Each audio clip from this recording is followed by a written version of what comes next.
Anong recipe ang para sa mga estudyante? Tamang-tama. Bagay ito sa mga high school at elementary na nagbabaon sa eskwela. Tinatawag ko din tong rice bowl overload. Ang kagandahan kasi dito, may kanin at ulam ka na tapos may gulay pa. Sa tingin ko, makakatulong ito sa mga nanay na nag-iisip palagi ng ipapabaon sa mga anak nila. At yung mga karinderya o kantin na malapit sa eskwela, pwede din nila itong itinda. Kung baga, double purpose kasi ang gagawin ko dito. Pangbaon ng anak nila, tapos pang negosyo pa. Kapag rice bowl kasi, madaling itinda. Kasi hindi mo na kailangan maghugas ng plato kasi naka-paper bowl na. Bale, chicken breast ang ginagamit ko dito. Tinanggal ko na agad yung mga buto.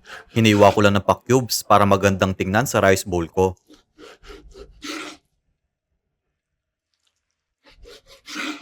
Oo, naglalagay din ako ng pipino.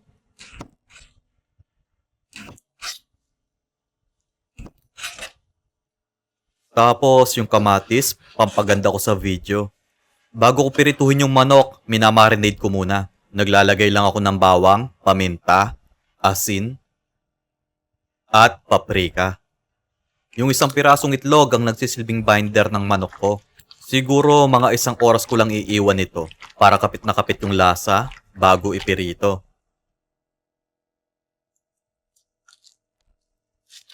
Para hindi sayang ang oras ko, pinaghalo ko ng isang tasang harina, 3 kutsarang breading mix, paminta, at asin pampalasa. Kapag gusto nilang malaman yung complete list of ingredients, nilagay ko lang sa dulo ng video. Babalutan ko lang ng breading yung chicken breast ko para maging juicy at crispy ang labas nito.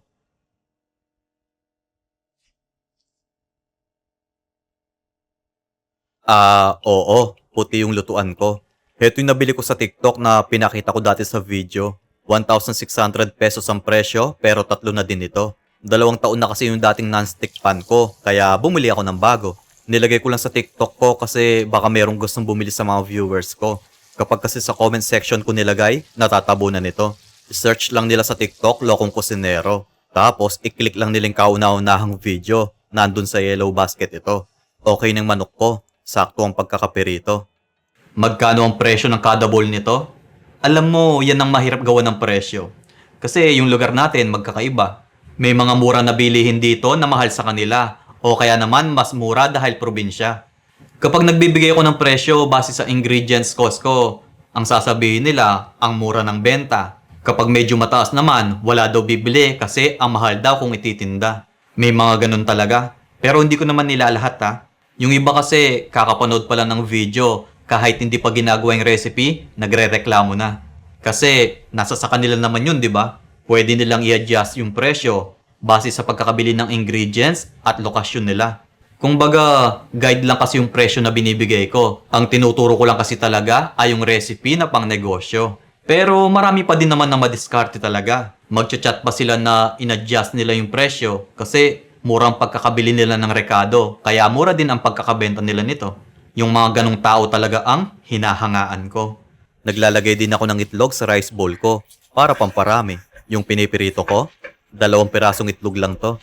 Bale, hinihiwa ko lang siya sa maliliit gamit ang sensi ko. Yung sauce, hinuhuli ko talaga. Bawang kasi ang una kong ginigisa.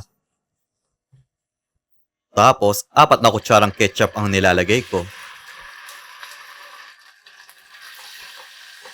Naglalagay din ako ng 3 kutsarang tomato sauce, 1 kutsarang oyster sauce, at 3 kutsarang asukal.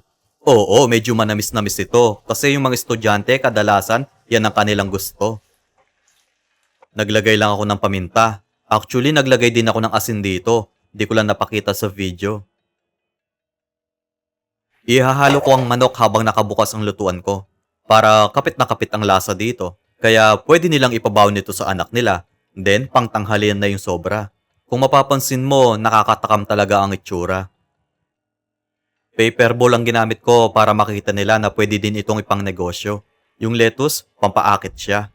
Ang technique kasi dito, kailangan magandang pagkakaayos nila para pagdating sa mga customer, lalong maka-attract siya. Yung itlog, nilagay ko na din dito. Pwede din nilang hiwain yung pipino at kamatis into cubes. Ako kasi, mas nagagandahan ako kapag ganito. Yung sesame seeds, ibinudbud ko lang sa ibabaw ng manok ko. Tingnan mo naman, napakaganda ng itsura. Kaya panigurado yung mga makakakita, matatakam talaga. Bakit manok ang ginawa ko? Kasi karamihan sa mga bata, mahilig sa fried chicken yan. In-upgrade ko lang to at naglagay ako ng sauce dito. Yung mga magulang kasi, syempre, gusto nila healthy pa din yung pinapakain sa mga anak nila.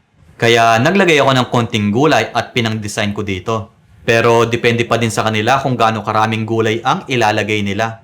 Yung kamatis, pwedeng hindi na sila maglagay nito. Kasi dito sa amin, 70 pesos pa yung per kilo ngayong August 13, 2024. Pero hindi na siya katulad ng dati na umaabot ng mahigit 100 pesos ang kada kilo. Kung baga, pinang-design ko lang to para magandang tingnan sa aking video. Okay na tayo? Sige. Magsasayang muna ako.